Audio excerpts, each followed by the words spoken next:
ইরানের পর target Russia, সরাসরি যুদ্ধে নামছে পুতিন। ইরানের মার্কিন হামলার পর এবার নতুন গুঞ্জন উঠেছে রাশিয়া ঘিরে। সামরিক বিশ্লেষকরা মনে করেছেন, এই উত্তেজনা শুধু মধ্যপ্রাচ্য সীমাবদ্ধ থাকবে না, এর প্রভাব পড়তে পারে ইউরেশিয়ার পরাশক্তি রাশিয়ার উপরে। তাদের ধারণা, যদি ইরানের শাসন ব্যবস্থা পরিবর্তন ঘটে, তাহলে আমেরিকা ও পশ্চিমাদের পরবর্তী লক্ষ্য হবে রাশিয়া।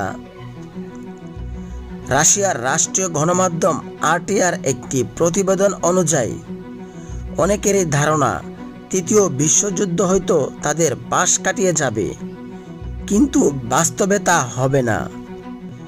প্রতিবেদনে বলা হয়েছে, রাশিয়া ইতিমধ্যে এক প্রকার যুদ্ধ জড়িয়ে গেছে।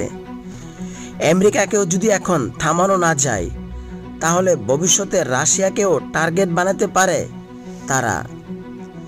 বিশেষজ্ঞদের মতে এক পর্যায়ে পশ্চিমারা দাবিও তুলতে পারে, ইরানের মতো রাশিয়াকেও পারমাণবিক অস্ত্র রাখার অনুমতি দেওয়া উচিত নয়।